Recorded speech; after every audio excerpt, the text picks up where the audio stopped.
And the topic is Representative Richard Fulton and the Civil Rights Movement in a real sense from 1962 to 1972. And of course, Professor Pickard, let's see if we can pick up with the congressional representation of Representative Fulton. Let's start with that.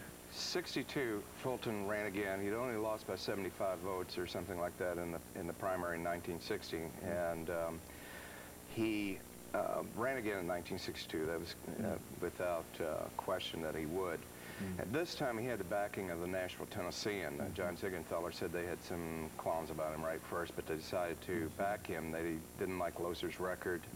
And of course, the Tennessean was very pro-civil rights from the beginning. In fact, in the 1950s, here's a Southern newspaper that hired to represent them in court two of the most prominent black attorneys in Nashville, Avon Williams and Mr. Luby. So they backed Fulton, and this time in the primary, what happened on the night of the primary, it went on so late that Fulton fell asleep in Siegenthaler's office. The next morning, Loser was ahead by 75 votes, but it looked like there was some funny business with the absentee ballots in one councilman's district. And in fact, he apparently brought out the post-mortem vote, we'll call it. And basically, Harold and Pearl Bradley, both history professors at Vanderbilt and Fisk, respectively, led a movement in the Democratic Executive Committee to deny Loser the nomination. So they basically, the Democratic Executive Committee did not, well, they both ran as independents that year. Neither one was certified as Democratic nominee, and Fulton won that fall. And shortly after that, Siegenthaler got him an appointment with President Kennedy. He endorsed the programs of the New Deal, and particularly Medicaid, which he was very much interested in. Now, when he went to Congress, he had a controversy come up right away. He was the first Southern congressman to hire a black staff member. His secretary was a black woman, and he not only gave her a job, but helped her husband get a job there in Washington. And interestingly, he got some negative letters about this, not a whole lot, but from one very prominent businessman whose company is still his namesake here in town.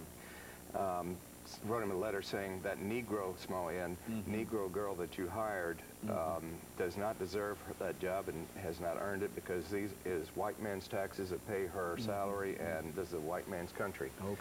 And other people had similar letters. Now, the civil rights issue kind of dominated his mail over the next year or so.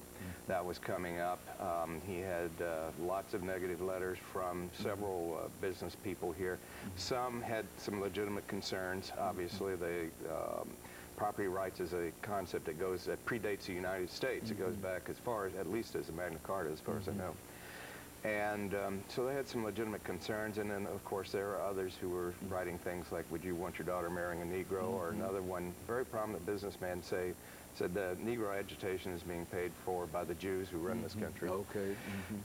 Fulton did vote for the bill. Now, interestingly, only two members of the Tennessee delegation voted for the bill that year. The other was Ross Bass of Pulaski, Tennessee, the birthplace of the Ku Klux Klan. He and Frank Clement were in a primary race for the Senate that year, and make a long story short, both were very pro-civil rights, as you may remember. Fulton, for the first time, had a Republican opponent who was viable. Bill Wills, a local businessman, later worked for Nixon. He got 50,000 votes, which is far more than any Republican had ever done in Davidson County, and which was the whole district consisted of Davidson County at that time. Now, 1965 came the Voting Rights Act. This was not as unpopular or as controversial, and in fact, again,